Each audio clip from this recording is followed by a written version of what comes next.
Karena dalam setahun terakhir ini, angka alumni yang bekerja untuk, bukan hanya untuk THP sebenarnya, untuk semua Unmul, itu mengalami penurunan. Ya.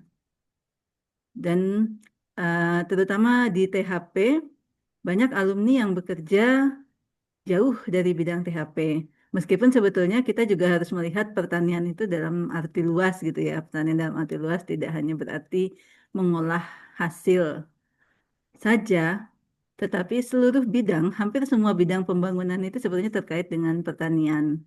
Nah, itu juga yang harus dipahami oleh teman-teman mahasiswa semua, sehingga ketika mengatakan suatu bidang ini terkait atau tidak dengan THP, sebetulnya sedikit banyak pasti terkait. Ya. Nah, diharapkan dalam pertemuan kali ini nanti Kakak Grace bisa membagi bukan hanya terkait dengan ilmu manajemen mutu, tetapi bagaimana sih Kakak Grace itu bisa membangun karir di bidang THP. Nah, sehingga adik-adik ini ya yang baik yang sepertinya di sini ada yang baru semester 3, ada yang semester 5, dan ada yang udah semester 7, semuanya bisa merencanakan mulai dari saat ini ya bagaimana nanti setelah lulus akan mencari kerja gitu ya. Caranya bagaimana mengembangkan kemampuan itu sehingga nanti bisa bersaing. Nah, saya rasa sebetulnya anak-anak THP ini pintar-pintar semua.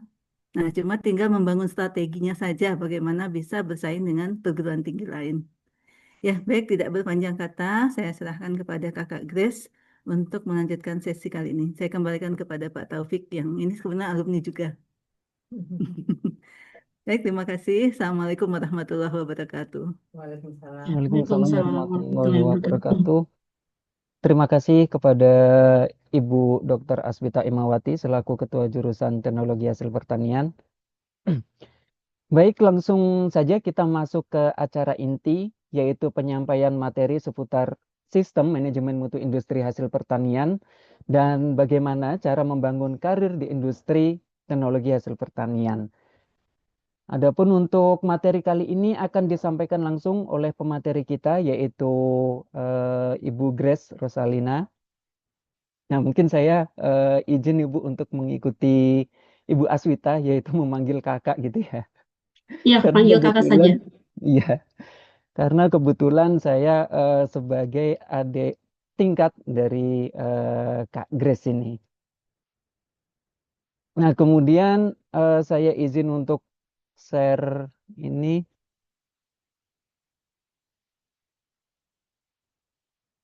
Ya, ya, Kak Grace Rosalina Silain, STP, merupakan seorang alumni teknologi hasil pertanian Universitas Mula Warman yang masuk pada tahun 2011 dan kemudian menyelesaikan studinya pada tahun 2015.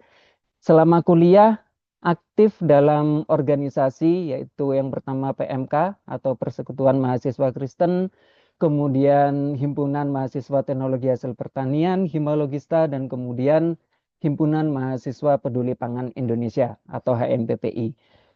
Setelah menyelesaikan studinya, ya, Kak Grace ini langsung bekerja di PT Sentral Proteina Prima sebagai Supervisor Quality Control pada tahun 2016 hingga 2017, kemudian dilanjutkan di PT Sebastian Citra Indonesia pada tahun 2018 hingga 2020 sebagai Supervisor Quality Control juga, kemudian pada PT Makro Prima Pangan Utama dengan produk Cimori atau yang tergabung dalam Cimori Groupnya ya, kemudian sebagai Supervisor Quality Control, kemudian di PT Kaldusari Nabati pada bulan Mei 2022 hingga September 2022. Dan kemudian pada Januari 2023 hingga sekarang yaitu bekerja di PT Porto Food Indonesia sebagai Senior Supervisor Quality Assurance ataupun Quality Control. Nah, jika dilihat dari pengalamannya, nah mungkin teman-teman udah tahu alasan mengapa Kak Grace ini ditunjuk sebagai narasumber kita pada hari ini. Seperti yang sudah disampaikan oleh Ibu Aswita tadi, yaitu selain tentang pengawasan mutunya, nah mungkin nanti juga disampaikan bagaimana cara membangun karir di industri hasil pertanian. Nah, langsung aja silakan bergabung Kak Grace. Apa kabar ini? Ya, terima kasih. Eh, Sebelumnya saya mau menyapa dulu. Terima kasih buat Bu Aswita dan juga ada Bu Marwati. Ibu, apa kabar? Thank you. Terima kasih sudah memberikan kesempatan buat Grace. Dan terima kasih juga buat Kak Nova. Ya, saya senang sekali untuk bisa join ke teman-teman ini. Saya sebut teman-teman saja ya. Oke. Eh, Sebelumnya saya mau perkenalkan diri dulu ya. Tadi udah disampaikan dan puji Tuhan sih sekarang saya dipercayakan di sebuah F&B di mana kalau teman-teman tahu sebenarnya nggak boleh menyebut brand ya, tapi is okay lah. Nah ini saya dipercayakan di bulan kemarin sebagai manajer QA/QC di sana. Nah kita ini bisa dibilang salah satu brand nomor satu di Indonesia F&B yang cukup mungkin terkenal ya, yaitu kayak mie gacoan. Nah ini juga mungkin buat saya suatu challenge yang baru. Ya, oke. Mungkin boleh di eh, share screen. Sorry, Oke. boleh minta tolong buat moderatornya. Eh, oke, Kak, sebentar. Oke, terima kasih. Oke. Ya, Ya. tadi sudah disampaikan beberapa sedikit profil saya. Saya memang masuk di 2011 dan saya lulus 2015 seperti itu. Dan selama saya kuliah, saya juga sama teman-teman yang lain pernah ikut berpartisipasi kita di Himpunan Peduli Pangan Indonesia, di mana ya mungkin tidak sampai ke tahap nasional ya, hanya di eh, lingkup di kampus kita saja, tapi itu suatu pengalaman yang sangat besar yang kita dapatkan. Akhirnya itu juga suatu pengalaman ketika kita terjun di dunia kerja, artinya eh, semua apa yang kita pelajari itu berkorelasi ketika kita di dunia karir yang sebagai lulusan teknologi pangan. Nah, saya juga mendapatkan satu alumni kita juga, Bu. Kemarin saya sempat kenal Bu Asita, kalau Ibu kenal namanya Deden, ya. Deden, Oh iya, bimbingan saya itu. ya, dia kemarin sempat ngelamar di PT Porto Food itu ya. Mm-mm. Jadi, ya, saya berikan dia kesempatan sampai saat ini dia masih di sana gitu. Cuman pas bulan kemarin saya mundur dari situ karena ada tawaran dan juga mungkin lebih dekat dengan rumah ya di Medan. Nah, kemarin kita sempat ngobrol, ya ternyata dia juga alumni THP gitu.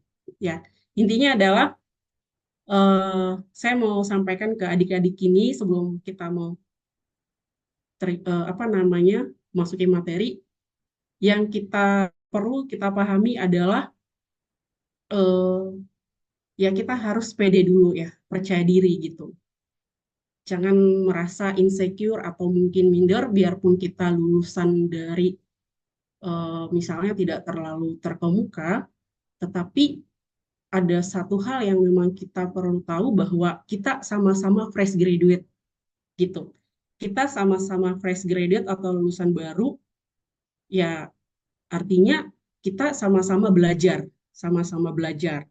Ya karena kalau saya perhatikan banyak juga teman-teman itu yang lulusan dari IPB, bahkan dari apa namanya Brawijaya, bahkan juga mungkin dari Unpad.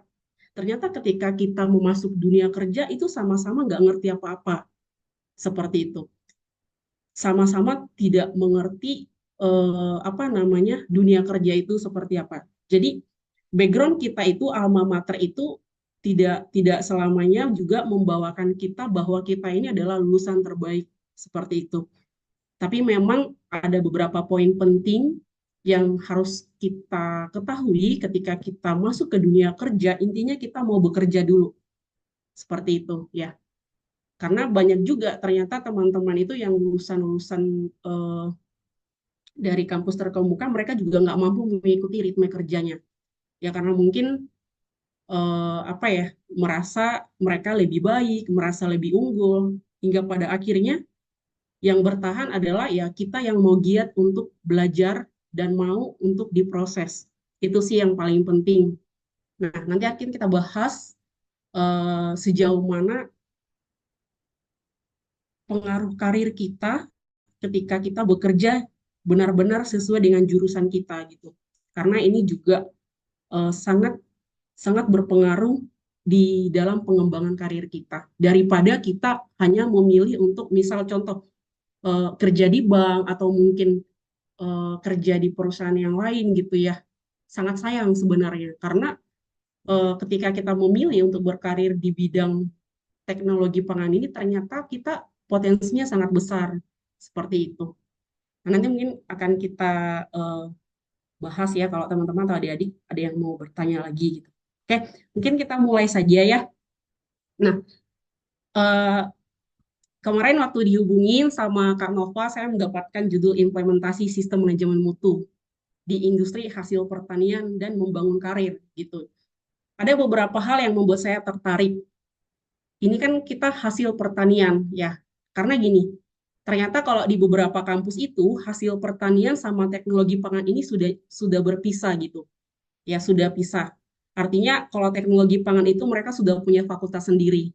Tetapi ada juga beberapa kampus itu mereka masih di bawah fakultas pertanian, mungkin sama kayak kita sekarang.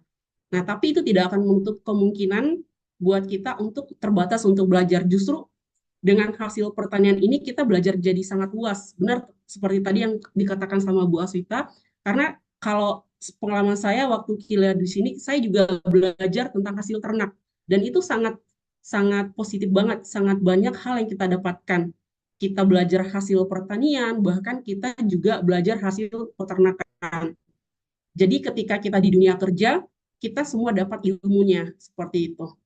Nah, kalau kita lihat, kalau kita berbicara tentang manajemen mutu, pastinya kita tidak akan lepas dari namanya quality, seperti itu.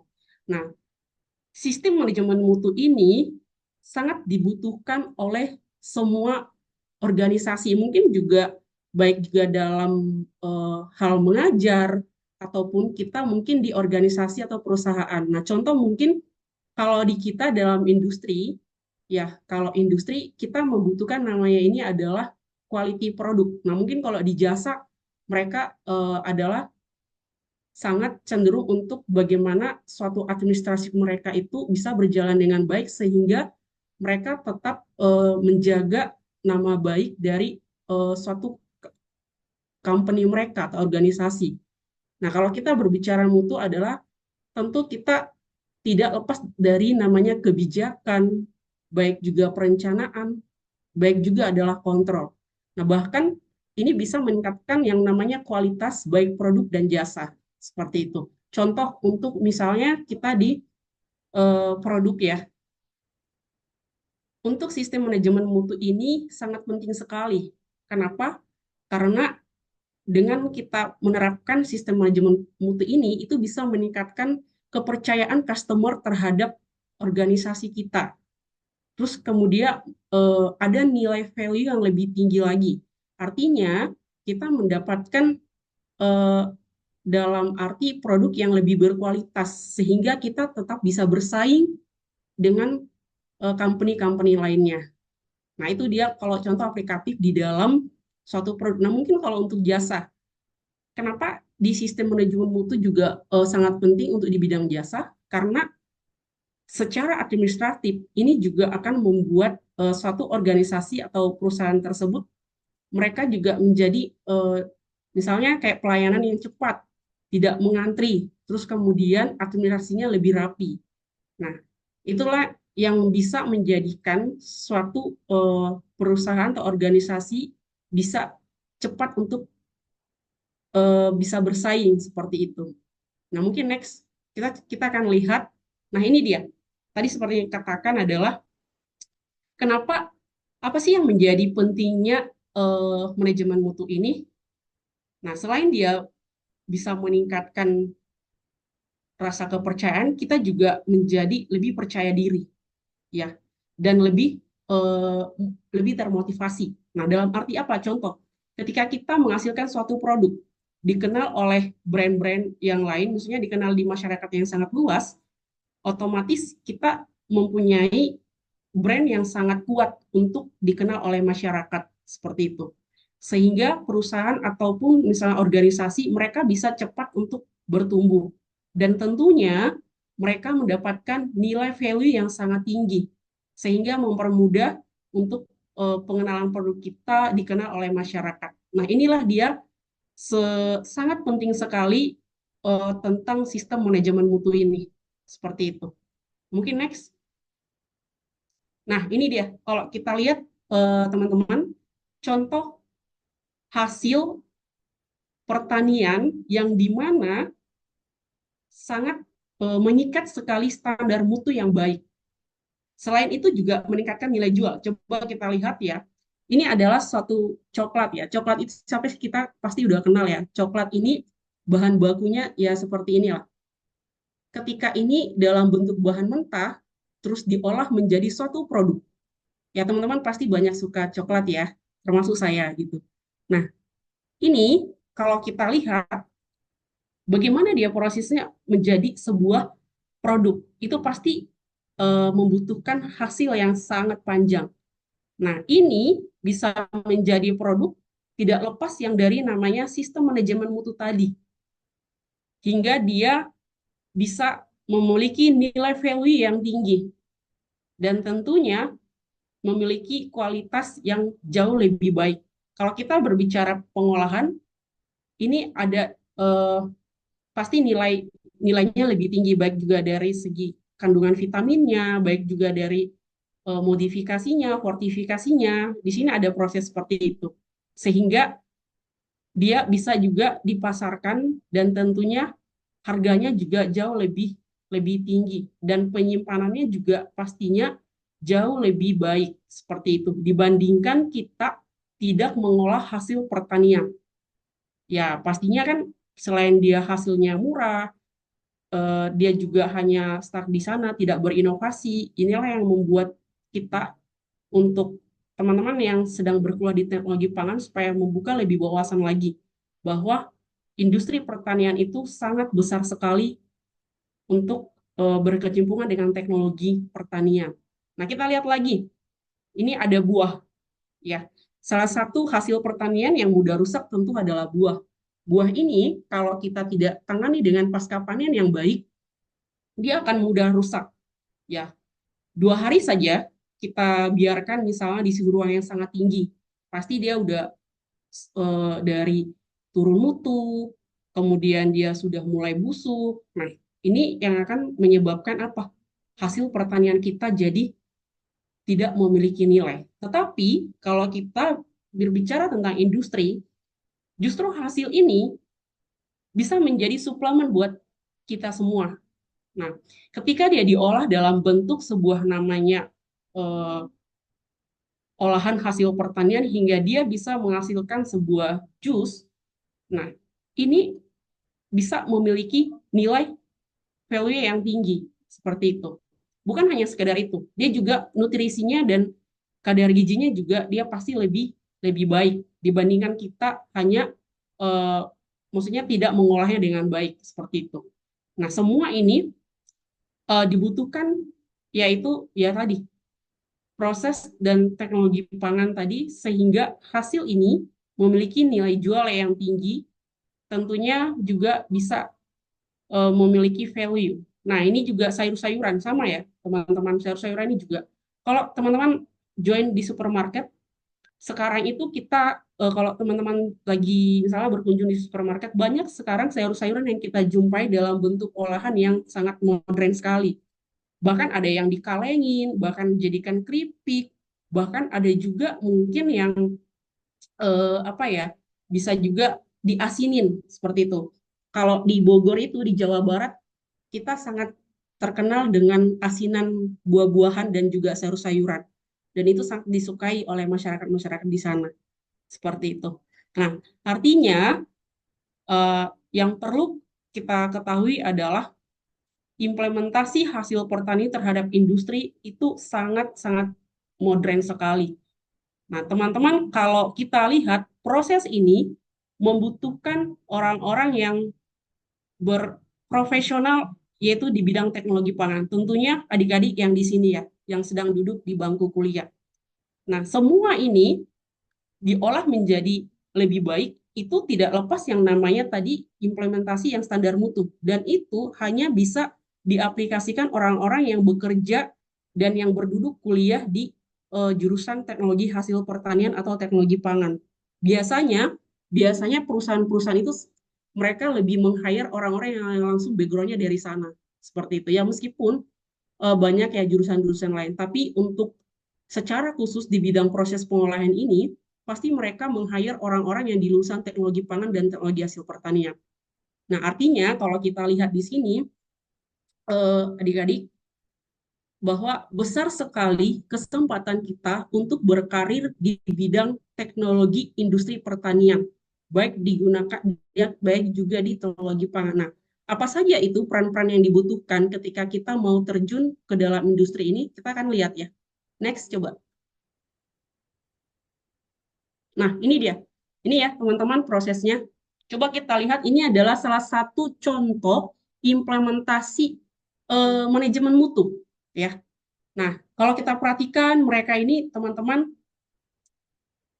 mereka menggunakan namanya sarung tangan, ada pakai masker, bahkan semuanya ini harus steril. Nah, ini tidak lepas dari implementasi mutu. Kalau teman-teman belajar tentang GMP atau disebut dengan personal hygiene, ini adalah salah satu kekuatan buat kita kalau di dalam perusahaan itu, kita nggak boleh masuk kalau kita tidak, misalnya personal hygiene kita nggak rapi.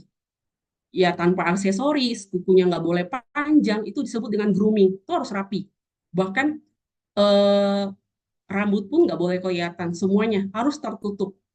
Nah, ini salah satu. Nah, setelah itu, nanti biasanya di industri ini ada tim QC yang melakukan pengecekan sebelum mereka diproduksi. Ini dicek dulu nih. Biasanya dicek dari segi gradingnya, apakah misalnya buahnya itu ada yang tidak standar, atau mungkin juga dari segi suhunya, dari segi berat gramasinya itu dicek. Sampai ke tahap nanti biasanya kita itu punya lab ya. Nah, ini di lab ini mereka akan ngambil sampel setelah diolah, nanti mereka akan ngambil sampel. Biasanya yang dicek itu kayak pH pasti dicek. Kemudian sensoris, yaitu uji, kalau kita bilang itu adalah uji organoleptik, hingga dia bisa menghasilkan finish good. Nah, bahkan untuk jadi finish good ini pun dia banyak lagi proses-prosesnya. Kayak nanti misalnya ada proses sterilisasi, ada nanti namanya proses packaging. Semua orang-orang ini dipercayakan itu adalah dari orang-orang yang lulusan teknologi pangan atau teknologi hasil pertanian. Jarang sekali, jarang sekali perusahaan itu meng-hire orang ketika melakukan ini, itu lulusan-lulusan yang misalnya contoh kayak ekonomi ataupun misalnya dari statistik, itu jarang. Pastinya kalau yang berhubungan dengan proses itu mereka akan meng-hire orang-orang yang teknologi pangan atau teknologi hasil pertanian. Nah, inilah yang mungkin kita bukakan kepada adik-adik.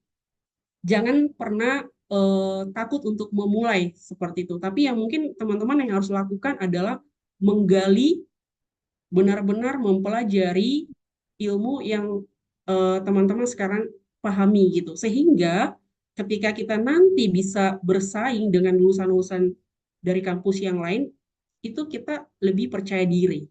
Seperti itu. Karena pada umumnya ketika kita masuk dunia kerja itu, tidak ada yang namanya IPK 3,8, tidak ada yang namanya IPK 3,9, itu nggak ada. Nah, itu yang perlu teman-teman tahu.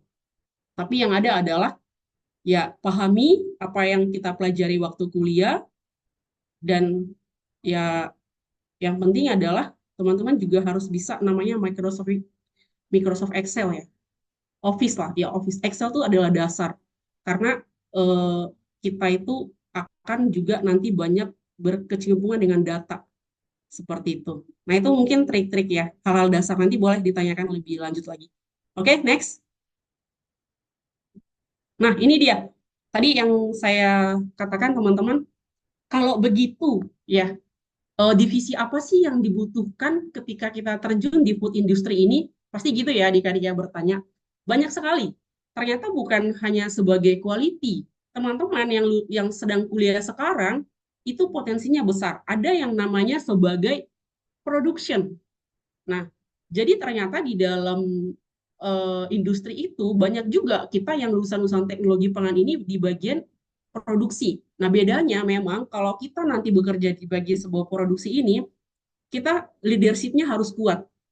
Kenapa? Karena kita nanti akan melakukan memimpin teman-teman di lapangan itu supaya mereka bisa diarahkan apa yang mereka kerjakan dan mungkin targetnya adalah harus tercapai. Bahkan kita di sini juga nanti belajar yang namanya waste sama downtime. Nah, itu kalau kita di bagian produksi ya. Nah, kalau kita nanti misalnya berkecimpungan di bagian R&D, kalau teman-teman pernah dengar, ini adalah research development ya. Kalau biasanya nih kita kan belajar diversifikasi pangan misal. Nah, orang-orang ini adalah mereka yang melakukan trial-trial, yang melakukan inovasi. Jadi teman-teman nanti juga bisa juga nih bekerja di R&D. Nah, biasanya orang-orang yang di sini nih yang suka dengan apa ya? Kayak inovasi gitu, suka dengan lab, segala sesuatu, dia dia nggak terlalu suka dengan berurusan dengan orang-orang banyak gitu. Nah, ini mereka nih biasanya penemu-penemu kayak resep, nanti mereka bisa ngolah-ngolah produk yang lain, misalnya kayak mengolah sesuatu yang dimana bisa meningkatkan nilai value-nya apa, yang berbeda apa, sehingga nanti produk ini diterima di pasaran. Nah, ini mereka research and development. Bahkan ada juga R&I, yaitu inovatif, research inovatif ya. Artinya mereka akan di lab dan melakukan trial untuk produk-produk apa aja yang harus kita bikin atau inovasi apa yang kita lakukan di sebuah organisasi itu. Sehingga kita memiliki produk yang berbagai-bagai macam. Nah, itu dia bedanya. Nah, kemudian teman-teman juga nanti akan ada kesempatan di bagian quality assurance. Bedanya apa sama quality control? Nah, kalau nanti teman-teman misalnya join di sebuah food industry ini, bisa juga sebagai QA. Nah, teman-teman, eh, di sini kan saya lihat ya, kita itu juga dosen-dosen kita banyak yang berkecimpung di UMKM-UMKM tentang penyelia halal atau, nah itu sangat penting sekali karena eh, semua perusahaan makanan dan minuman itu sangat meng-hire orang-orang yang expert di bidang itu. Saya sih saranin yang adik-adik ini yang khususnya yang beragama Muslim ya, itu jadilah orang-orang yang nanti ketika nanti kalian mau untuk apa ya terlibat di penyelia halal gitu. Karena memang salah satunya untuk kita di sini itu adalah di Indonesia karena kita banyak marketnya adalah eh, misalnya yang mayoritas Muslim, ini adalah suatu fondasi atau kesempatan besar buat adik-adik. Jadi pelajarilah itu. Saya sarankan karena mungkin itu sangat besar karirnya ternyata. Saya juga baru tahu itu. Dan kesempatannya pun sangat besar sekali karena teman-teman akan menjadi orang-orang yang terpenting di sini. Nah, itulah disebut dengan QA atau disebut dengan regulasi atau regulatory halal. Nah, mereka yang akan mengurus-ngurus semua ini. Nah, ternyata ada juga nih nanti teman-teman QA assurance di bidang standar produk. Jadi, kita akan membuat standar dan spesifikasi yang akan diterapkan nanti di produksi. Contoh, nah, kalau bahasanya QA ini adalah yang membuat sistem nanti yang melakukan pengecekan dan preventifnya itu dilakukan tim QC. Jadi tidak menutup kemungkinan teman-teman yang sedang kuliah sekarang juga bisa juga sebagai QC, bisa sebagai QA. Bedanya apa? Nah, kalau QC itu langsung inspeksi di lapangan, seperti itu. Karena saya juga awal karir saya sebagai QC. Ya, langsung inspeksi di lapangan dan kita nanti melakukan pengecekan parameternya seperti suhu, organoleptik, bahkan packaging. Packaging misalnya sealnya bagaimana kondisinya seperti itu. Bahkan kemasan kardusnya pun kita harus perhatikan. Itu kita kalau kita berada di industri makanan. Sampai nanti kita ada namanya rilis dan pas QC. Nah, itu ya. Jadi teman-teman artinya kalau kita lihat sangat besar sekali potensi kita untuk berkecimpung di dunia food industry. Ya nanti kan kita lihat di sini. Saya akan nanti kasih gambaran seperti apa QA dan QC itu bertugas ya. Mungkin next. Nah, ini dia. Boleh next lagi. Nah, ini gambarannya teman-teman. Nah, di dalam sebuah food industry itu nanti kita mempunyai prinsip QC dan QA. Fungsinya apa sih? Seperti itu. Nah, ini kita di development di mana kita dibawa namanya sistem bisnis proses. Jadi semua ini adalah kalau kita lihat kita itu adalah orang-orang yang di belakang layar tapi memiliki kekuatan yang besar untuk memberikan kontribusi yang baik atau kualitas yang baik seperti itu sehingga kita bisa bersaing produk-produknya di luar seperti itu. Nah, ini yang nanti teman-teman kalau teman-teman tahu sebagai QA/QC. Nanti ada namanya manage incoming, bahkan di proses ada outgoing. Jadi QC juga banyak gitu. Wah, kalau QC nanti saya cuma satu orang gimana? Enggak, QC juga banyak. Bahkan nanti ada QC incoming. Biasanya ini bertugas untuk ngecek kedatangan barang. Nah, setelah itu ada juga namanya nanti QC di proses. Bahkan setelah diproses pun kita juga tetap dibutuhkan untuk QC. Bahkan setelah outgoing, biasanya untuk outgoing ini adalah ketika kita melakukan distribusi produk, itu tetap dilakukan pengecekan. Nah, kemudian ada juga QA/QC analis atau reporting. Nah, teman-teman, inilah tadi yang saya sebutkan. Jangan sampai kita lulus nggak ngerti Excel, itu sayang sekali. Saya sedih banget sebenarnya. Saya pernah di posisi ini ya, tapi karena gini, kalau kita tidak bisa Excel itu, misalnya meskipun kita public speaking bagus tuh, sedih banget. Nggak ada gunanya ternyata. Sekarang kalau kita lihat ya, lulusan-lulusan apalagi pas COVID kemarin tuh susah sekali ngajarinnya. Kenapa? Karena mereka nggak ngerti sama sekali. Lulus S1 nggak bisa Excel itu kita kaget banget. Nah, jadi saya sarankan adik-adik masih banyak waktu untuk belajar, ikutilah pelatihan-pelatihan. Ya, ini karena apa? Teman-teman akan eh, berkecimpung nanti di dunia analis data. Karena kita nggak akan lepas dari namanya report. Ya, itu penting sekali. Dasar-dasar aja tuh. Itu penting banget. Nah, kemudian ada juga namanya quality improvement. Jadi biasanya quality improvement ini adalah kita akan menghadapi banyak-banyak case study. Contoh, kita menangani komplain. Nah, komplain-komplain ini akan kita traceability.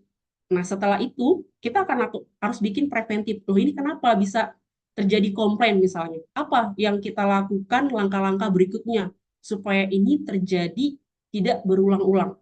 Itu disebut dengan case study. Nah, ini sangat sangat penting sekali gitu, ya. Oke, boleh next. Ya, jadi teman-teman kalau kita lihat di dalam sebuah food industry itu tidak akan lepas dari namanya quality. Nah, karena gini, ketika nanti melakukan sebuah produksi, pasti dia akan berevolusi dengan industri, di mana di sini akan dibutuhkan peran-peran teman-teman yang expert di bidang food industry atau pengawasan mutu. Nah, kemudian terjadilah nanti sebuah sistem inspeksi. Nah, inilah nanti teman-teman QA yang akan melakukan membuat sistem yang akan dilakukan sebagai QC dan QA, sebagai fasilitas mereka atau petunjuk kita dalam melakukan pekerjaan. Ya, boleh lanjut? Nah, teman-teman, kalau kita belajar dari negara Jepang ya, mereka itu kalau bisa dibilang mereka itu sangat sangat suatu negara yang sangat peduli dengan kualitas, apalagi di bidang industri ini ya, apa namanya, otomotif. Nah, kalau kita lihat mereka bahkan menggunakan namanya sistem analisa mereka udah pakai Six Sigma, ya. Ini biasanya lebih luas lagi nih kalau kita ngomongin ini. Ini dia adalah salah satu tools tools QC juga melakukan improvement. Jadi banyak banyak sekali kalau kita nanti belajar tentang quality itu maksudnya bukan hanya inspeksi aja, tapi nanti juga ada seven tools, bahkan kita juga nanti ada Six Sigma. Nah, itu luas banget nanti. Coba next. Next lagi. Nah, ini tadi yang saya sebutkan teman-teman, sistem mutu itu atau sistem kualitas itu tidak lepas dari namanya apa ya, struktur organisasi, baik juga dari tanggung jawab, prosedur, proses, sampai dari bahan baku hingga nanti dia jadi produk itu tetap melakukan implementasi manajemen kualitas. Nah, siapa yang melakukan ini? Tentunya kalau kita lihat di lapangan, biasanya orang-orang ini ya pasti orang-orang tim QA dan QC gitu. Yang paling banyak berperan di sini adalah tim QA dan QC untuk implementasi mutu. Seperti itu. Oke, boleh? Next. Nah, ini ya, teman-teman, prinsip yang harus kita pegang. Nanti misalnya adik-adik nih, wah, biar tahu gambarannya ya. Apa sih yang harus saya lakukan kalau tadi nanti saya berperan sebagai R&D atau misalnya sebagai tim QA/QC yang dimana ini masih masuk ke dalam implementasi mutu. Ya, baik itu industri pertanian, baik juga nanti ketika teman-teman di olahan sosis itu masuk ke industri peternakan ya. Tapi nggak apa-apa, maksudnya itu masih berhubungan gitu, tidak masih jauh gitu. Nah ini kita lihat. Nah, apa yang menjadi pertimbangan kita kalau nanti kita prinsip apa yang kita pegang? Yang pertama adalah kepuasan konsumen tercapai, ya kan? Nah, ini nanti yang kedua itu adalah mengurangi waste. Kita juga dituntut untuk mengurangi waste. Waste ini adalah supaya tidak banyak produk-produk itu yang misalnya yang pada terbuang kayak gitu. Ini akan nanti bisa menjadi eh, kerugian buat perusahaan. Biasanya ini yang paling itu adalah dari tim produksi. Mereka sangat sangat anti banget dengan waste dan juga downtime ya. Nah, kemudian mengungguli produk. Nah, jadi artinya selain kepuasan tercapai, kita juga bisa reduce cost di perusahaan dan kita juga bisa unggul di dalam produk. Nah, itu dia prinsip QA/QC yang harus teman-teman ketahui. Nah, oke, boleh lanjut lagi. Nah, ini tadi kan yang saya jelasin. Bedanya peran kita di bidang QA sama quality control. Nah, nanti teman-teman yang QA ini tugasnya gini nih, membuat perencanaan atau membuat spek produk. Ya kan? Nanti tim koalisi melakukan inspeksi di lapangan. Nah, kemudian mereka mengaudit juga nih. Biasa tim QA ini ngaudit sistem yang udah jalan belum ya sistemnya gitu. Nah, kemudian setelah nanti teman-teman tim QA audit, nanti tim QC di lapangan mereka akan melakukan langkah korektif ketika ada masalah.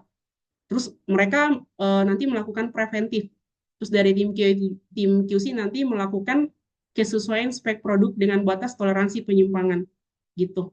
Jadi artinya eh, semuanya ketika kita nanti di food industry itu tim QA kita sebagai pembuat sistem, kita sebagai QC penginspeksi di lapangan yang tentunya saling memiliki hubungan yang kuat satu sama lain seperti itu untuk tetap menjaga mutu daripada produk tersebut. Nah, boleh lanjut lagi? Oke, lanjut. Nah, tadi teman-teman bisa jelasin ya. Oke, lanjut. Boleh lanjut lagi. Nah, ini dia kalau kita lihat lagi prinsipnya. Kalau kita misalnya di bagian QC itu fokus pada hasil, sementara teman-teman kita QA itu fokus pada proses. Artinya setiap proses itu harus dilakukan sesuai SOP. Terus nanti kita teknik sampling, melakukannya sampling, nggak semua yang kita cek. Kalau semua kita cek ya susah, nanti waktunya banyak yang waste time di situ gitu. Jadinya kita nanti banyak downtime. Jadi inspeksi di lapangan itu kita mulai sampling. Terus nanti dari tim QA ini melakukan peningkatan proses. Nah, kalau QC itu kan dia targetnya aktivitas produksi. Untuk kita dalam QA itu adalah keseluruhan bisnis. Ya, penekanan pada customer, sementara kita di bidang QC nanti kita tetap berpada pada standar gitu. Hingga nanti kualitas terbangun di dalam produk. Oke, boleh next lagi. Nah, kalau kita boleh kenal lebih dalam lagi ya tentang QA/QC ini, dia tuh banyak banget sebenarnya. Kita itu namanya ada quality police. Nah, biasanya quality police ini disebut dengan apa ya, teman-teman yang QC inline lah gitu. Di mana keseluruhan tujuannya dan arahannya itu sudah kita dari sampai kualitas, arahan kualitas sampai ke top manajemen. Nah, kemudian ada juga kita namanya quality management system. Nah, biasanya teman-teman tim QMS ini mereka ini akan lebih ke dokumen. Jadi mereka akan menyusun dokumen-dokumen dan jadwal-jadwal audit. Contoh, kita misalnya mau ISO, mau HACCP, atau mungkin bahkan untuk halal, kita ada audit halal juga. Biasanya teman-teman QMS ini yang akan menyiapkan dokumen dan tentunya nanti kita disupport dengan teman-teman QC dan QA. Nah, ini ada namanya quality procedure di mana instruksi tertulis itu diimplementasi QMS. Biasanya ini kayak kita itu ada yang namanya SOP, ada namanya flow proses, flow chart-nya. Nah, ini nanti dibantu dengan tim QMS ini. Nah, bahkan kita ada quality manual. Nah, quality manual ini biasanya itu dia penggambarannya adalah berisi informasi perusahaan atau tadi seperti saya disebutkan HACCP, quality plan, flow process. Nah, biar teman-teman nggak bingung, jadi artinya di perusahaan-perusahaan food industry itu kalau biasanya ini mereka yang udah perusahaan yang cukup besar ya, itu kita tidak lepas dari namanya sertifikasi. Misalnya HACCP, baik juga GMP, bahkan juga ada ISO gitu. Dan itu kita akan diaudit setiap tahun. Nah, tapi rata-rata kalau kita lihat ya, kalau dia masih lokal, kita paling BPOM sama halal. Itu halal itu pasti kalau produksi makanan. Baik juga nanti kalau biasanya perusahaan-perusahaan yang udah mau ekspor, kayak contoh waktu saya di Nabati ya, itu kita udah ISO 22.000. Karena kita ekspor ke Cina, ke Brunei, seperti itu. Bahkan juga waktu di Lampung itu, bahkan mereka sudah BRC. Nah, jadi maksudnya biar ini adalah suatu, apa ya, pengetahuan ya, yang baru buat teman-teman. Artinya, setiap perusahaan pun punya standarnya masing-masing. Tidak semua perusahaan itu menerapkan HACCP, tidak semua perusahaan itu menerapkan ISO. Apakah itu salah? Belum tentu salah gitu. Tapi kalau dalam sebuah perusahaan itu wajib mereka itu sudah GMP itu pasti. GMP atau disebut dengan Good Manufacturing Practice dan juga hygiene ya, personal hygiene kayak sanitasi. Itu semua perusahaan pasti kalau di bidang food industry. Nah, itu ya sebagai pengetahuan teman-teman. Oke, boleh lanjut lagi? Ya, tadi udah dijelasin. Oke, boleh lanjut lagi? Oke, next.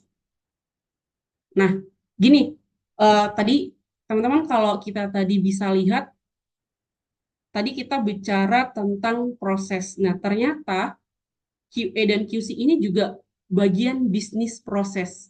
Artinya, kita tidak hanya dituntut tentang kualitas dan juga bagaimana produk itu bisa memiliki nilai value, tetapi ya kita juga diminta untuk apa? Untuk pemegang kendali melakukan tugas masing-masing. Artinya kualitas tinggi, waste rendah, biaya produksi minim, konsumen senang.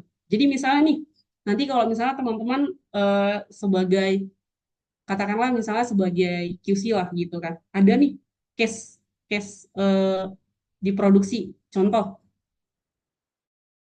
misalnya terjadi misprint atau kemasannya pudar nggak bisa kebaca, itu biasanya dilakukan hold ya, dilakukan hold. Tapi eh, tim QA melakukan misalnya traceability ya. Oh, ini ternyata bersifat minor gitu ya. Kan kalau dalam QC oh nggak bisa, ini mah harus kita buka, kita misalnya harus di reject lah seperti itu.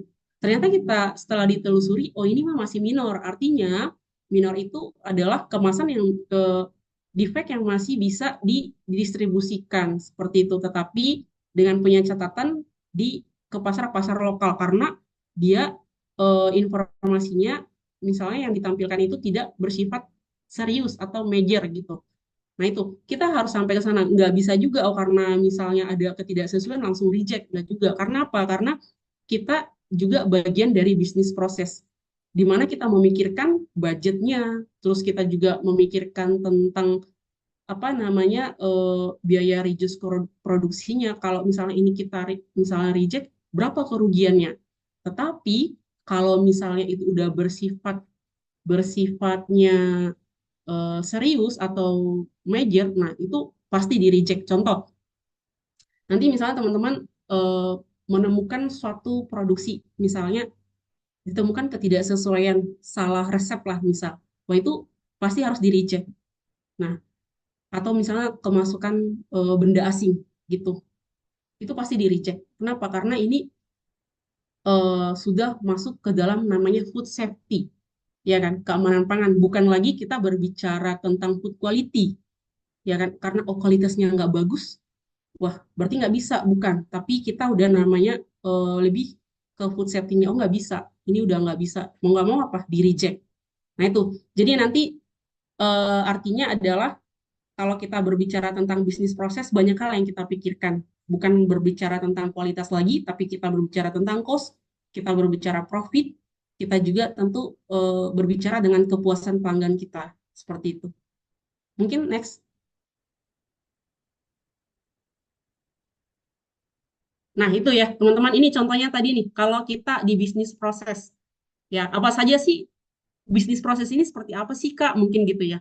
Ya, ini hanya ruang lingkup saja. Artinya, kalau kita udah berbicara tentang bisnis proses, berarti teman-teman ini terlibat memikirkan yang namanya semuanya gitu, baik dari manufacturing, baik dari segi finansialnya, baik juga dari kesehatan, perbankan, baik juga dalam jasa perjalanan, atau disebut dengan juga tentang purchasing, bahkan kita juga nanti udah berpikir tentang marketing dan juga penjualan. Nah ini dia yang membedakan kita. Kalau biasanya orang-orang yang udah memikirkan bisnis proses ini udah berada di titik di top manajemen seperti itu. Jadi kan kita ada tingkatan tuh. Biasa kalau teman-teman mulai dari staff itu belum dituntut lah ya. SPV di tingkat middle ini udah mulai. Bahkan nanti ketika teman-teman udah misalnya jadi udah top manajemen kayak manajer atau sistem manajer, kita udah dituntut untuk memikirkan bisnis proses ini seperti itu. Oke, next. Ya, ya teman-teman, artinya adalah eh, semuanya proses-proses tadi membutuhkan kualitas. Baik ketika kita di bidang pasar itu kita harus kompetitif, bahkan di pelanggan juga kita harus bersifat eh, menuntut kualitas yang lebih baik, bahkan ketika akan ada komplain jika kualitas terburuk, dan bisa menyebarkan informasi tentang kualitas yang buruk tadi.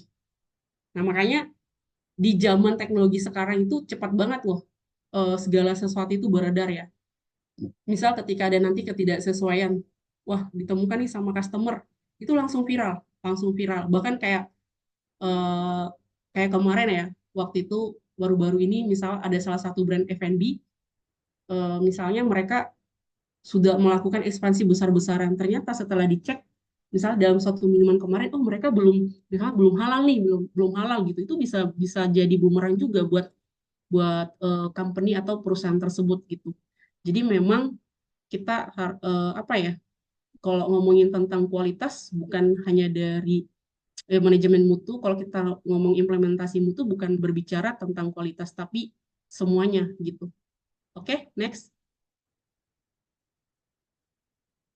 Nah, memang kalau kita bisa lihat mutu, profit, dan daya saing.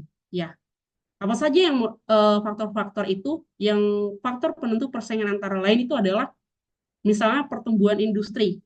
Bahkan kita ada kualitas produk, biayanya harus rendah, tapi memiliki nilai tambah. Diferensiasi produk, identitas merek. Nah, ini adalah eh, faktor-faktor penentu apa ya, implementasi mutu tadi gitu. Nah, sehingga nanti ada kita bisa bisa bersaing, bersaing baik itu nanti di industrinya, baik di pemasok, baik juga di pembeli, bahkan kita juga nanti ada dari ancaman dari produk substitusi. Jadi memang luas sekali kalau kita berbicara tentang mutu ya. Oke, boleh next. Nah, ini dia tadi ya teman-teman, eh, sistem ini kita namanya ya tadi siklus keuntungan atau saat kepuasan pelanggan itu tercapai, pasti kita nanti akan mencapai apa? Pelanggannya pasti puas. Repeat purchasing-nya, terus kemudian nanti kita akan direkomendasi oleh customer, dan bahkan kita meningkatkan loyalitas customer-nya, sehingga dengan menurunkan biaya marketing. Ini yang akan kita dapatkan kalau kita benar-benar bisa mengimplementasikan mutu dalam suatu produk. Jadi tanpa kita misalnya marketing pun orang-orang sudah apa ya, sudah memberikan nilai sendiri terhadap produk kita. Misal, oh ini enak nih produk ini. Selain enak, dia juga udah daftar halal loh. Selain itu, mereka juga ternyata udah di BPOM. Mereka juga udah ISO, mereka udah HACCP nih misalnya.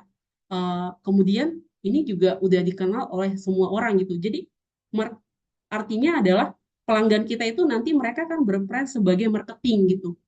Sebagai marketing jika kita benar-benar konsisten dalam implementasi mutu tadi. Jadi dari hulu ke hilir bahkan ke bisnis itu bisa kita dapat, dan semuanya ini ya yang paling banyak pelakunya adalah teman-teman yang di dunia industri sekarang, yaitu yang duduk sekarang nih, teman-teman yang kuliah. Nah, jadi teman-teman ini kalau nanti suatu saat mau bekerja di bagian food industry, kalian itu bisa dibilang ya pondasi besar gitu. Meskipun kita hanya di ruang lingkup belakang layar ya, tetapi kita juga menjadi suatu apa ya, kalau dibilang itu adalah pemain andalan kayak gitu, yang sampai bisa menghasilkan produk yang baik. Oke, boleh next. Nah, sampai kita nanti berbicara di keuntungan bisnis ya. Nah, ya selain kompetitif, kualitas lebih tinggi, kita juga bisa apa ya, menjadi pembeda dari kompetitor. Jadi beda dari yang lain seperti itu. Mungkin next. Oke, next lagi. Nah, ini dia teman-teman, artinya adalah eh, kalau ibaratnya berkecimpung di dunia industri itu pasti kita mempunyai daily problem. Makanya kita harus mencantumkan namanya SOP atau WIN. Supaya apa? Supaya kita lebih mudah untuk melakukan pekerjaan kita. Terus repeated problem. Ya, kita itu harus mampu menganalisa masalah. Tentunya harus disertai dengan data. Kita tidak asing namanya PDCA. PDCA itu Plan, Do, Check, Action. Saya yakin teman-teman juga pasti belajar ya. Nah, ini penting sekali loh kalau kalau teman-teman mengerti apa sih itu PDCA. Itu adalah suatu apa ya, alat atau bisa juga dikatakan second tool QC nanti, yang membuat kita membantu menganalisa masalah hingga nanti teman-teman bisa melakukan root cause analisanya sehingga sampai kita membuat preventifnya. Nah, ini jadi PDCA ini penting sekali. Saya sih berharap ya teman-teman bisa belajar ini dengan baik, karena ini nilai plusnya sangat tinggi sekali ketika teman-teman di dunia industri nanti. Bahkan ada juga namanya di MIC. Nah, di MIC ini bisa dibilang lebih tinggi lagi ya. Define, measure, analyze, dan improve control. Nah, ini adalah tolak ukur juga gitu sebagai alat panduan kita. Nah, kemudian ini incidental unexpected, artinya adalah kalau kita lebih luas lagi, solusi belum diketahui itu udah dapat dilakukan PMP atau Project Management Professional. Nah, biasanya ini adalah jika kita melakukan sebuah namanya project ya. Ini lebih luas lagi sih. Seperti maksudnya nanti misal dalam suatu pabrik itu kita namanya ada project gitu ya.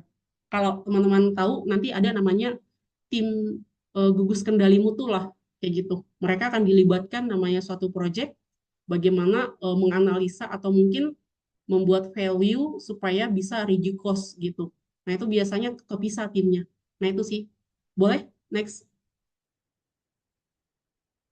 Kak, sebelum next mungkin waktunya sisa 15 menit. Oke, is okay. Nggak apa-apa, ini udah mau selesai. Nah, udah. Itu sih yang mau saya sampaikan. Yang artinya adalah saya mau sampaikan ke adik-adik di sini. Ya, yang pertama, pahami dan ikuti perkuliahannya dengan maksimal kayak gitu ya, karena eh, teman-teman belajar ini sekarang ketika nanti kita di dunia industri itu 100% ilmunya dipakai gitu. Makanya kadang ya kalau ada orang bilang, wah nih kuliah ketika saya kerja itu mah nggak ada hubungannya. Ya iya nggak ada hubungannya. Kalau kamu kerja di bank emang nggak ada hubungannya.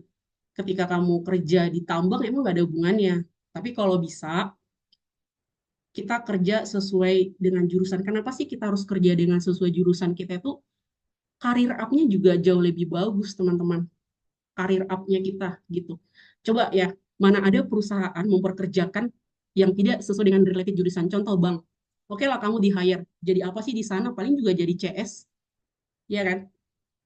Ya nggak akan mungkin lah orang bank nge-hire jurusan teknologi pangan kalau dia misalnya mau dijadikan sebagai branch manager atau manajer cabangnya gitu. Enggak, mereka pasti ngambilnya dari mana?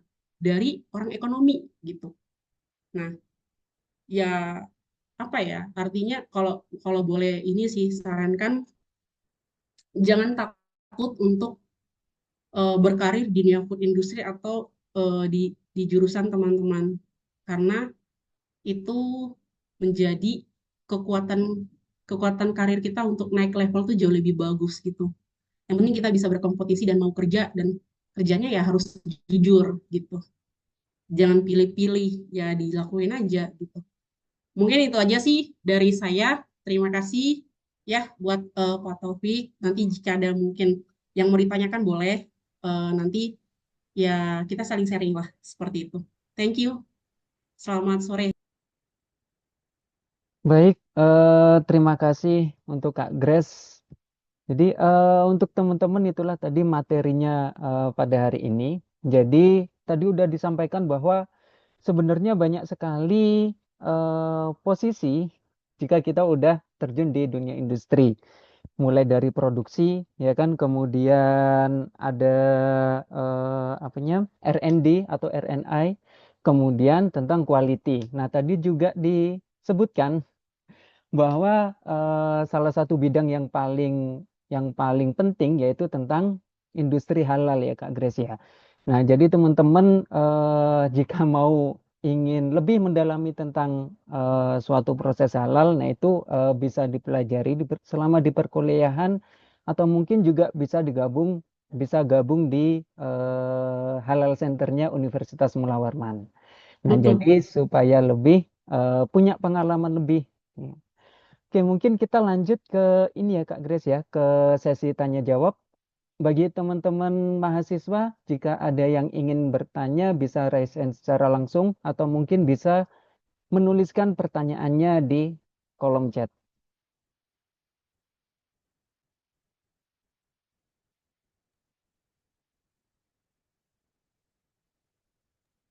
Ya, sedikit ya. Saya sih apa yang menyarankan justru teman-teman ini sangat bersyukur sekali. Justru saya sangat sangat apa ya?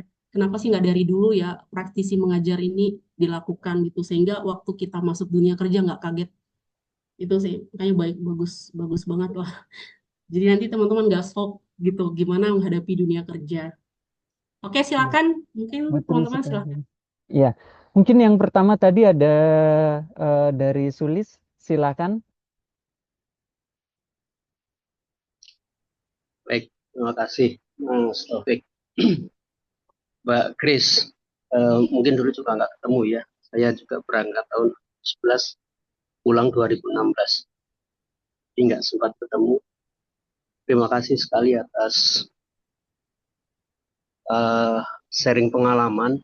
Ini luar biasa. Hal yang memang sangat kita harapkan didapatkan langsung dari alumni. Saya mengajar di manajemen mutu dan keamanan pangan. Jadi apa yang disampaikan sangat relate, sangat relevan dengan apa yang diajarkan di perkuliahan. Hal yang ingin saya dapatkan kembali terutama eh, tantangan sekarang, mahasiswa ini dimanja oleh teknologi. Terutama kalau sekarang kan AI ya, sehingga dalam metode pengajaran pun sedikit banyak juga harus mengikuti. Tapi di sisi lain ada hal yang kurang dari daya juang mahasiswa itu. Nah, pertanyaannya pengalaman dari Grace sendiri, mohon maaf ya saya sebut Grace. Nggak apa-apa Mas, santai aja. Seberapa, kalau mungkin bisa dibuat persentase, seberapa persen perkuliahan itu, baik teori maupun praktek, itu bisa membentuk karakter yang diperlukan di dalam dunia kerja. Sekarang kan banyak sekali itu mahasiswa itu yang mengeluh ketika laporan praktikum itu seolah-olah nggak pernah berhenti. Kemudian ketika diberikan tugas mata kuliah, alasannya selalu ada. Ya entah sibukan praktikum, laporan, dan sebagainya. Tapi saya pernah sampaikan juga kepada mereka bahwa salah satu keuntungan kita di THP itu daya juang yang lebih hebat, struggle. Ketika kita sudah dibiasakan untuk bekerja dalam tekanan. Nah, mungkin Grace bisa memberikan penekanan kembali pada adik-adik terutama. Terima kasih. Ya, baik. Terima Sama-sama. kasih Terima Pak kasih juga. Tulis. Gini, ini ya sedikit sharing. Tadi kan memang benar, kita juga di organisasi itu sangat kewalahan, apalagi kayak kita kemarin yang sangat muncul ya, Genji ini sangat sangat susah untuk diajak untuk kerjasama. Tapi mereka kreatif gitu ya. Mereka kreatif. Nah, mungkin eh, contoh ketika anak magang IPB masuklah ke perusahaan kita misal. Mereka itu saya kaget loh ketika mereka mengadakan magang itu 3 bulan, magang 3 bulan seperti itu ya. Dan saya jadi feedback gimana waktu saya magang cuma 2 minggu ya. Itu aja saya magang 2 minggu di hypermart dulu bikin roti apa gitu. Itu saya udah mengeluh banget gitu. Ternyata mungkin ya waktu perpanjang magang ini yang jurusan perlu lakukan itu adalah sangat baik kayak gitu. Nah dan juga perlu diadakan misalnya kerjasama antara UMKM ataupun langsung aplikatif ke produk aplikatif langsung ke jurusan kita. Contoh, eh, kenapa sekarang itu misalnya anak-anak ini nilai juang mereka itu rendah ya, karena mereka sudah asik dengan teknologi ini. Tapi kita juga nggak bisa menyalahkan teknologi sebenarnya. Itu ya berarti kita juga dari universitas harus lebih kreatif melakukan apa ya kolaboratif ini seperti itu karena juga di teknologi ini mereka juga sebenarnya banyak juga ide-ide kreatif yang mereka lakukan. Contoh ketika mereka melakukan desain. Nah, desain produk-produk kayak gini juga sebenarnya itu membuat apa ya, membuat nilai kreatif mereka itu juga lebih bagus. Nah, cuman yang perlu memang dilakukan adalah ya harus melakukan praktikum sebanyak mungkin gitu karena gini kita itu sebenarnya bisa itu karena terbiasa ya tapi kalau sudah kita praktikumnya sudah nggak pernah ya kita nggak akan bisa menghadapi dunia dunia kerja itu seperti apa bahkan juga mungkin eh, proses magangnya yang harus diluruskan contoh kenapa kita misalnya magang itu kita wajibkan aja buat teman-teman ini ya harus di bagian food industry banyak kok mereka ini kan juga bisa sebagai retail kan kita juga orang food tech ini juga di bidang retail itu juga sangat dibutuhkan ternyata nah jadi waktu kita di sana itu kayak waktu saya lah ya di Samarinda itu ternyata misalnya nih contoh untuk grading ketika buah datang itu penempatannya ternyata beda kenapa dia ditempatkan di belakang sementara yang lain itu di depan misal ternyata ada Vivo dan Vevo di sana nah itu kita juga nggak tahu dulu awalnya seperti apa terus kemudian kenapa ada proses pengolahan buah segar menjadi olahan jus seperti itu nah sebenarnya buah ini belum terlalu rusak tapi saya juga baru tahu oh ternyata ini loh yang dinamakan diversifikasi pangan itu gitu kan ini loh yang dinamakan apa namanya suatu olahan yang memang bisa kita memberikan nilai tinggi lagi gitu. Nah, mungkin itu kali ya, artinya adalah ya harus apa ya, memang harus sering dilibatkan kegiatan praktik langsung gitu. Tidak hanya sekedar nulis laporan, ya nulis laporan ini juga penting banget. Tapi memang yang paling penting adalah aplikatifnya gitu. Ya, karena kalau boleh sharing ya, Pak, beberapa kali yang saya lihat di Jawa ini khususnya, saya juga cukup kaget ya, mereka itu magang itu sampai 4 bulan dan itu mereka kerja shift loh, kerja shifting. Gimana kita memperlakukan anak-anak baru atau anak-anak karyawan itu, mereka juga anak-anak magang mahasiswa itu kayak gitu. Jadi shift 1, shift 2, shift 3. Apa yang mereka lakukan di sana? Ya mereka melakukan pengecekan, penimbangan, mereka belajar karakteristik produk itu. Nah, hingga nanti mereka ketika sudah lulus, mereka nggak kaget gitu karena mereka sudah terbiasa dengan hal itu, fondasi. Nah, mungkin ini kali ya yang membuat agak sedikit berbeda kali ya waktu saya di bangku perkuliahan. Terus kemudian eh, ya seminar-seminar itu juga ternyata sangat membantu. Saya tahu kayak Bu Marwati kan dia pegang halal sampah hadiah. Nah, saya juga maksudnya baru ngeh, wah ini ternyata sangat sangat sangat penting sekali ketika di dunia kerja. Kenapa ini enggak terus kita kolaborasikan ke adik-adik mahasiswa ini gitu. Karena implementasi halal itu selain di UMKM, di semua industri food industri itu mereka pakai semua. Jadi bisa jadi mereka juga ini nanti ketika mereka sudah kita dasari, itu mereka setidaknya sudah punya bekal. Nah, sehingga nanti adik-adik ini bisa berjuang, bisa bersaing lah, bersaing. Terus kemudian adalah kayak bekerja sama dengan teman-teman Himalogista. Misalnya mereka ya dibangun kembali kegiatan-kegiatan yang positif. Nah, contoh menciptakan beberapa produk. Kita biasakan mereka berwirausaha. Ternyata itu sangat penting sekali.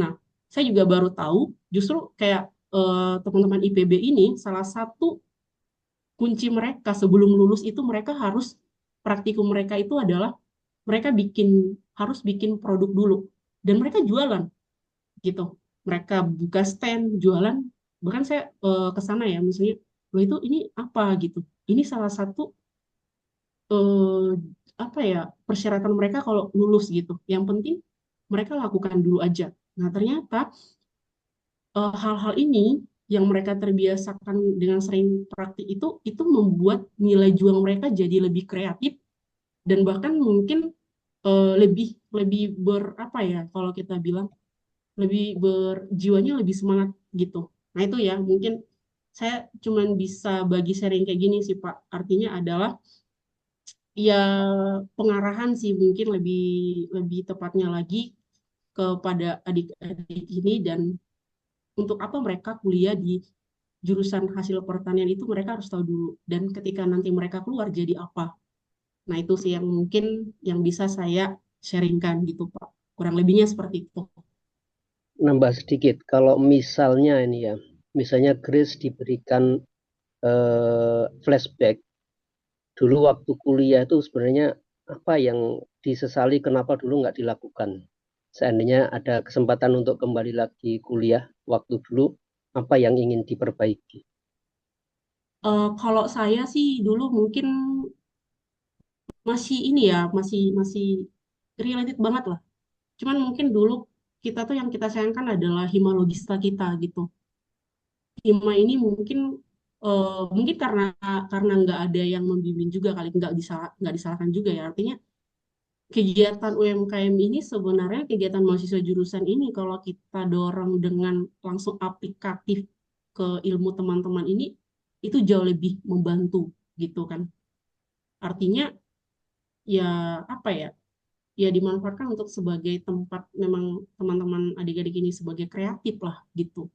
Sebagai tempat mereka untuk sharing dan mungkin lebih lebih positif lagi lah kegiatannya bukan hanya kasihan kalau kita cuma nongkrong ngabisin waktu wifi apa ngapain gitu itu kayaknya sayang banget itu mungkin yang saya sayangkan dulu ya tapi kalau dibilang dari segi proses mengajar dulu itu juga ternyata bagus banget kita kan dulu sering banyak praktikum kan, praktikum bikin cookies, bikin bakso, bikin ya bakso ya tepung bonggol pisang, dan bahkan kita juga sering dilibatkan dosen kita dulu untuk kayak penelitian mereka gitu. Itu sangat sangat positif sekali. Itu yang saya dapatkan. Cuman mungkin yang dulu itu adalah yang kita bikin kaget itu ketika memasuki awal dunia kerja itu yang mungkin kita shock.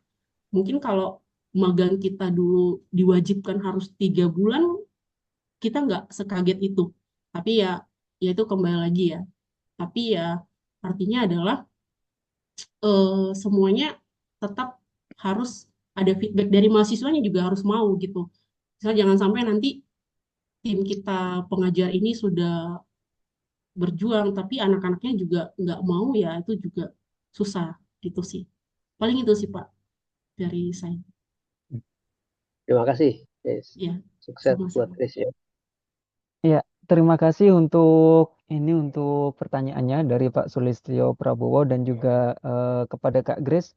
Tentunya menjadi ini saran yang sangat bagus tadi bagi kami selaku dosen THP tentang peran Himalogista untuk lebih memperbanyak praktik gitu ya Mbak ya.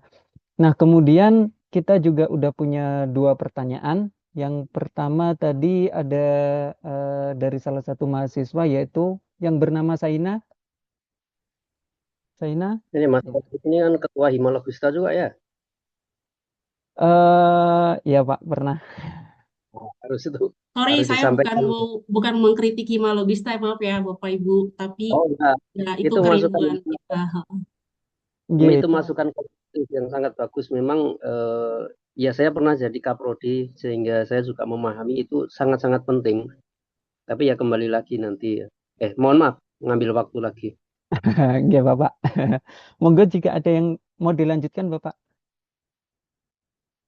Enggak, silakan mahasiswa. Nanti kita Oh, iya, iya. diskusikan ya. Kita Iya, selesaikan iya. secara adil. Iya, iya. Coba Pak. Kemudian untuk lanjut untuk Saina tadi, ya. Selamat sore Kak Grace. Kenalkan, Iya, selamat sore. saya Sandy Pananda, mahasiswa teknologi Saina informasi. mungkin suaranya lebih dinyaringkan Saina. Bentar ya, saya sudah kedengaran dengan jelas atau kurang? Halo, halo. Iya, suaranya nggak kedengaran, Mbak.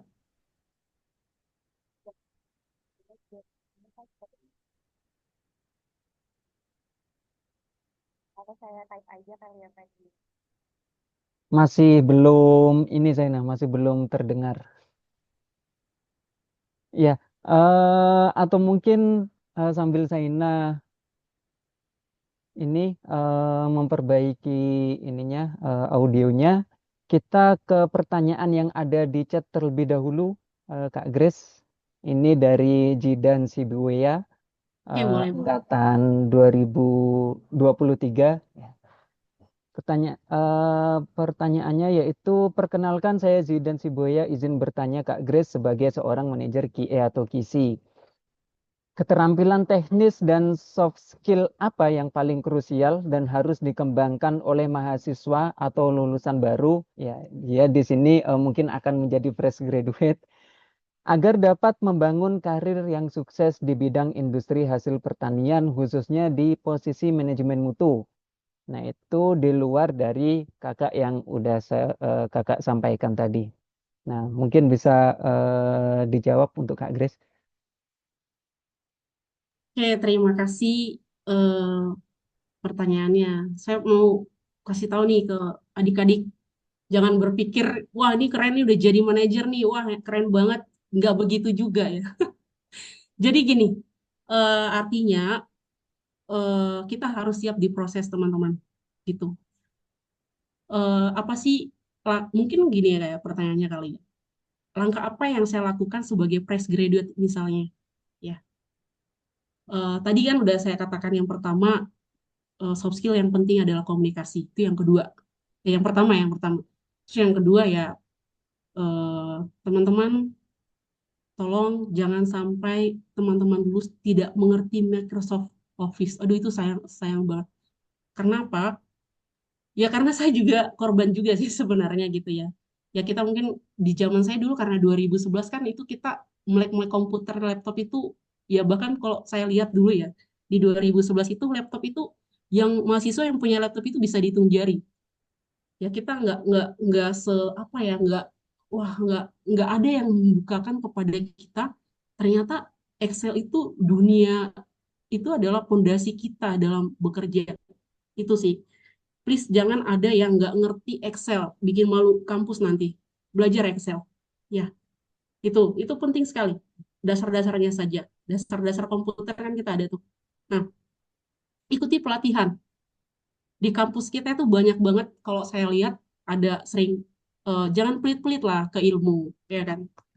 Ada pelatihan HACCP ikutin, pelatihan halal ikutin, JMP apalagi itu diikutin teman-teman karena ini adalah dasar-dasar yang apa ya yang membuat kita itu bisa untuk masuk ke dunia industri gitu. Jadi langkah-langkah ini sebenarnya membuat kita lebih percaya diri untuk kita bisa bersaing nanti. Ya itu yang paling penting sih. Terus kemudian eh, apa ya? Please jangan jangan merasa kayak kalau kita tuh kerja tuh pilih-pilih sih, pilih-pilih ya. Tapi maksudnya gini, kalau kalau kita dikasih kesempatan nanti kerja dimanapun, ya jadilah pekerja yang mau untuk belajar giat gitu. Dan ya harus jujur, jujur gitu. Teman-teman kalau misalnya nanti tidak tahu ya nanya gitu. Jangan apa ya, jangan jadi orang yang kita nggak mau tahu. Nah itu salah itu. Maksudnya artinya adalah kosongkan gelas kita, belajar benar-benar apapun itu prosesnya dijalani seperti itu karena tidak ada proses yang instan teman-teman. Kalaupun nanti misalnya ada dapat pekerjaan yang related dengan jurusan ini, misalnya siap kerja sih, ya jalani aja. Siap misal. Kamu nanti akan ngecek barang loh misal dari mobil. Mau nggak kamu masuk ke dalam mobil truk itu? Ya nggak apa-apa. Kan kita juga di situ kerja. Ya jalanin gitu. Karena pada dasarnya orang-orang pun yang berada karir-karir yang ada di atas ini adalah mereka itu yang mau diproses seperti itu sih. Jadi saya ulangi lagi, yang pertama belajar komunikasi ini kita bisa dapatkan di organisasi kita ya. Terus yang kedua adalah ya pahami dan ikuti training-training teman-teman. Ya, ikuti training-training maupun itu cuman bayar 100.000 nggak apa-apa, ambil sertifikatnya sebanyak mungkin. Terus yang ketiga harus bisa Excel, pelajari. Dan ini poin poin penting ya, saya kasih tahu teman-teman pelajari 7 QC lah. Sekarang itu perusahaan-perusahaan yang lain minimal bisa olah data 7 QC itu tuh hebat banget. Kalau teman-teman bisa, terus itu adalah yang berikutnya adalah ya harus mau bekerja dan ya harus mau diproses gitu, rajin dan paling penting adalah jujur lah. Nah itu sih kalau dari saya. Oke, terima kasih Kak Grace. Kemudian pertanyaan dari Saina ini Kak, dari mahasiswa THP semester 7. Pertanyaannya yaitu, jika saya ingin bekerja di industri hasil pertanian, kemampuan apa yang perlu saya siapkan sejak awal Kak dari segi mental dan juga teoritis. Nah, mungkin tadi udah sempat disinggung ya. Nah, mungkin ini yang lebih lebih ini Kak, lebih difokuskan yaitu dari segi Apa-apa. mental. Nah, dari segi mental ini kan memang di Kalimantan Timur, nah industri hasil pertanian atau industri pangan itu kan sangat terbatas. Mungkin yang banyak yaitu di industri sawit. Oleh karena itu kalau memang pengen bekerja di industri pangan gitu kan, kita harus nyebrang gitu kan, nyebrang ke Jawa, ke Bali dan lain sebagainya. Nah, mungkin dari segi mental apa sih Kak yang apa ya yang diperlukan oleh mahasiswa yang berasal dari Samarinda ini untuk nanti atau memiliki kemauan untuk ke Jawa, ke Bali ya untuk berkarir di industri teknologi pangan. Kemudian di sini juga disebutkan kira-kira apa yang paling dinotis oleh HR dari seorang applicant job yang fresh graduate. Nah, Oke, saya coba ya. Ini karena saya juga user yang pertama, teman-teman please jangan ada yang pinjol-pinjol. Ya, ini perlu nih. Eh, terserah mau percaya apa enggak ya, tapi saya kasih tahu. Sekarang itu perusahaan-perusahaan HRD yang pertama mereka cek adalah pinjol. Ini orang masa bayangin kalau mahasiswa udah pinjol itu kayak gimana? Susah kita. Ya, itu poin penting. Terus yang kemudian adalah yaitu tadi kan tadi udah sebutkan teman-teman harus inilah kreatif, minimal harus bisa Excel lah gitu, harus bisa Excel. Malu kita nanti kalau kita nggak ngerti, disuruh misal bikin form, ya kan, disuruh ini belum analis data loh, oh iya coba bikin dong formnya kayak gini, baiknya gimana gitu, nggak tahu dia tuh gambar table aja nggak tahu gitu, susah kita kan. Eh, ya kadang sakit sih omongannya, lu ngapain aja tuh mahasiswa lulusan mana sih, nah itu sakit banget. Ya artinya supaya itu tidak terjadi, ya perkuatlah soft skill-nya ya. Terus mental, kalau bicara mental ya saya nggak tahu ya, kalau kita mental ini bahkan saya pun sangat salut sekali lihat dosen-dosen kita, mereka kuliah belajar itu membutuhkan waktu dan ekstra biaya yang sangat mahal. Kalau kita ngomongin mental ini ya kembali ke seseorang sih. Tidak ada, kalau saya boleh sharing teman-teman, yang namanya mental ini ya terbentuk dari kepribadian kita. Kita mau eh, bertumbuh apa enggak, mau grow up apa enggak, itu aja. Percuma. Ya saya kalau boleh sharing ya, bahkan ditolol-tololin, dimarah-marahin, dibentak-bentak di depan umum itu ya sudah biasa kita lalui gitu. Bahkan apalagi kalau meeting, bahkan mungkin ya ini saya pahit-pahit aja ya. Ketika kita di dunia kerja itu menyeramkan sekali. Kita nggak tahu yang namanya teman, yang namanya eh, partner itu juga kita nggak tahu. Tapi cuman yang satu sih yang saya mau sampaikan ke adik-adik adalah jadilah pribadi yang tulus, tulus saja gitu. Ya maksudnya ya kalau kita niat kerja, lakukan yang terbaik. Sekalipun nanti ibaratnya kita tidak dianggap ya nggak apa-apa gitu. Ya tapi kerjakan aja apa yang kerjakan ya, kerjakan. Terus kedua adalah inisiatif, harus inisiatif kita. Yaitu tadi kalau nggak tahu ya bertanya, misal oh ya maaf Bu, yang harus saya kerjakan yang mana, boleh nggak saya apa namanya dikasih tahu gitu.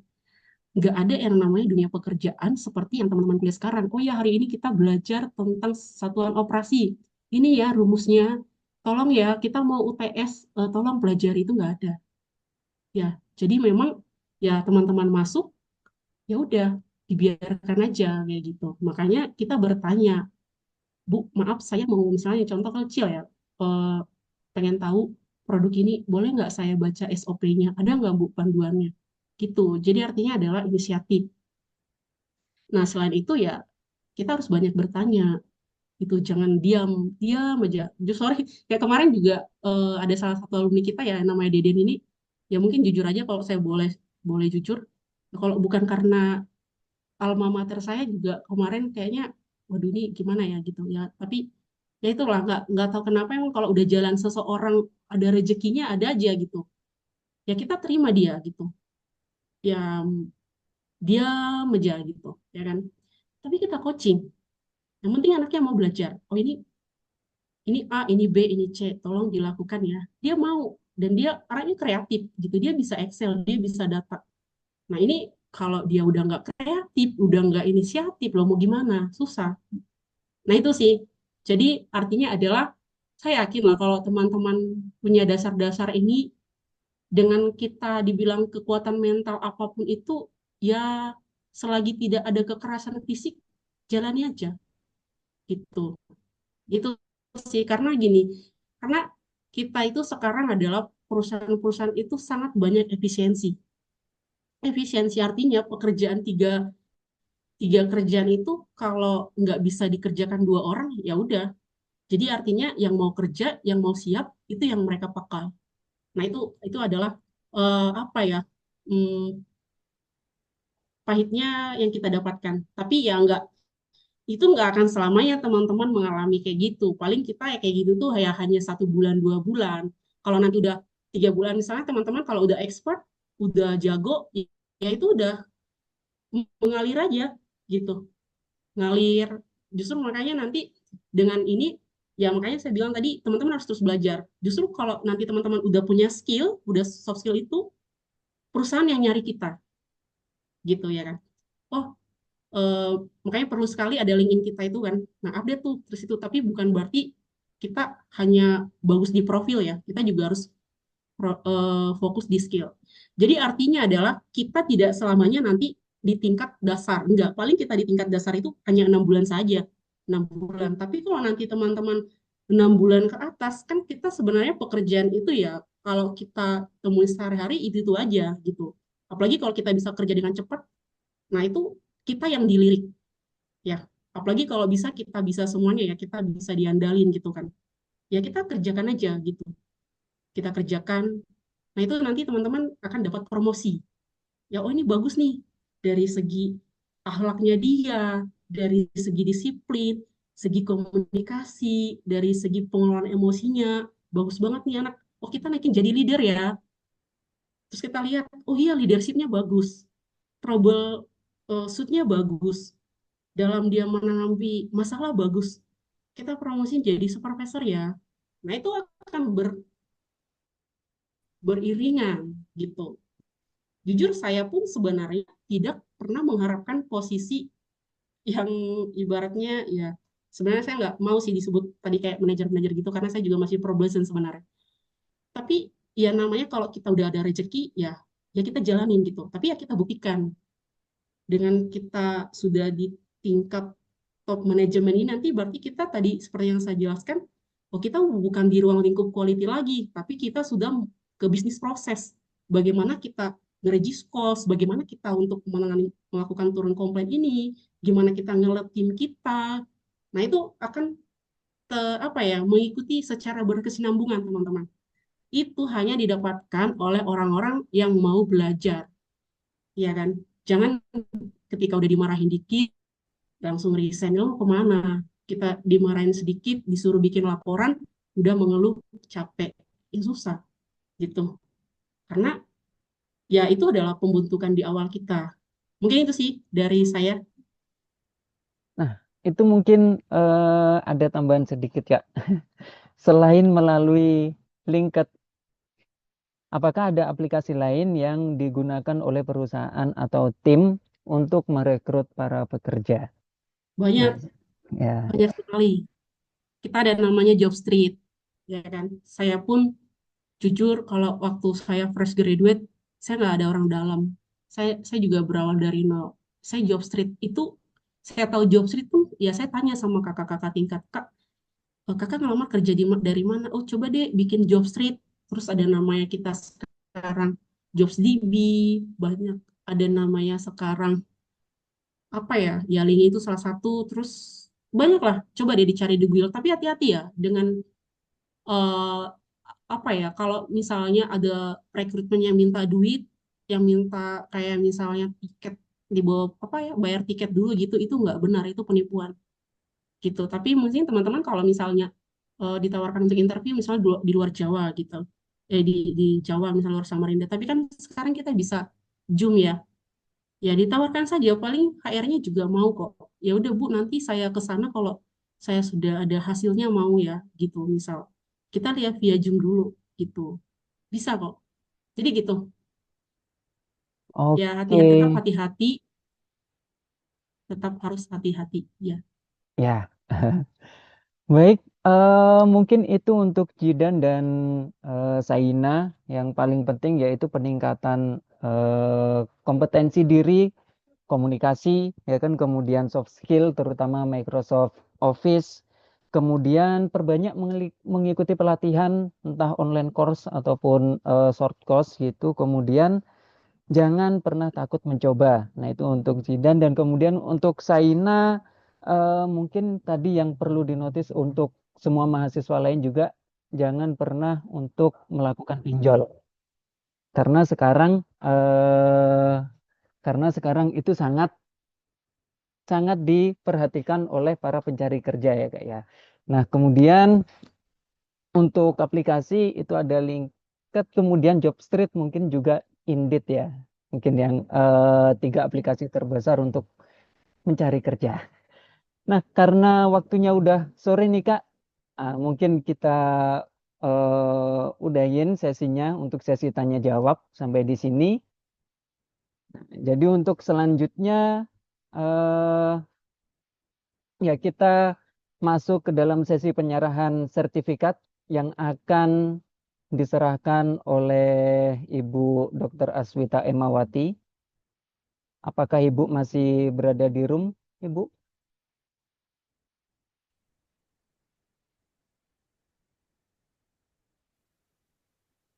Ya, baik. Ya, saya izin share screen untuk sertifikatnya. Kayaknya layarnya nggak nyala. Oh iya. Mungkin Iya, ya, maaf ya. Oke, Ya, Ibu, silakan. baik. Untuk Kakak Grace, terima kasih banyak ya atas sharingnya. Ya, Saya sama-sama Ibu. Iya, betul. Ya, memang mudah ini ya apa? Seperti tadi udah disampaikan, kadang-kadang kalau kita anggap pasti nyambung 100% dengan dunia kerja, mungkin materi kita tidak semuanya ya. Tapi yang pasti eh, sikap, pola berpikir gitu ya yang dibentuk selama kuliah, latihan untuk kerja keras pasti akan terpakai selama studi, selama bekerja. Terus juga jangan takut ya, berarti ya Kakak Grace ya, jangan cuma Ya, betul Ibu. ngejar kerja di daerah Kaltim saja atau di Samarinda saja. Kalau memang kesempatan itu ada di provinsi lain, kenapa tidak? Betul, betul. Ya baik, terima kasih Kakak Grace. Saya mohon izin untuk menyampaikan sertifikat penghargaan dari fakultas untuk Kakak Grace Rosalina Silayan yang pada hari ini sudah sharing ilmu dan pengalamannya kepada kita semua. Mudah-mudahan bisa sharing kembali di waktu yang lain. Amin, Terima amin, kasih amin. banyak. Ya, terima kasih juga Ibu buat Ya, kesempatannya. Sehat selalu ya buat ya, dosen-dosen THP. sama-sama. Ya. Jadi saya kembalikan kepada Pak Taufik. Iya. Baik, terima kasih untuk Ibu Aswita Emawati.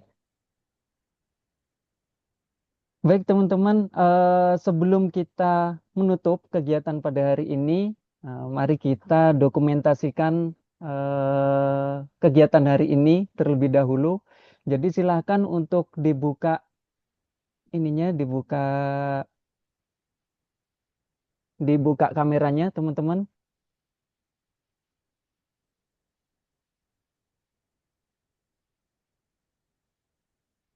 Ya, oke.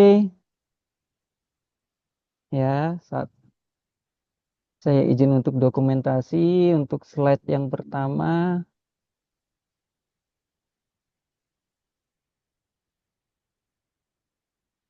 Kemudian untuk slide yang kedua.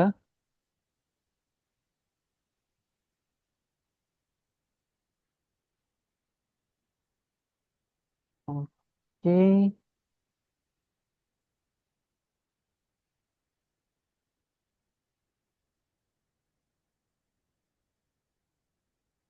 Ya. Oke. Dengan demikian, maka berakhirlah proses kuliah praktisi pada hari ini. Saya ucapkan terima kasih kepada Kak Grace selaku narasumber kita pada hari ini. Kemudian kepada Ketua Jurusan Ibu Dr. Aswita Emawati. Kemudian kepada segenap dosen teknologi hasil pertanian yang sudah menyempatkan hadir pada hari ini. Dan kemudian tentunya kepada mahasiswa teknologi hasil pertanian. Semoga apa yang kita dapat hari ini dapat bermanfaat di kemudian hari. Ya. Oke. Terima kasih juga buat teman-teman dan Bapak Ibu dosen THP. Terima kasih. Ya, semoga sehat selalu dan semangat terus buat memberikan yang terbaik untuk jurusan kita. Amin, amin, amin, amin. Baik, jika begitu saya tutup. Wassalamualaikum warahmatullahi wabarakatuh. Waalaikumsalam warahmatullahi wabarakatuh. Oh ya, untuk teman-teman mahasiswa silakan untuk mengisi daftar hadir pada kolom chat.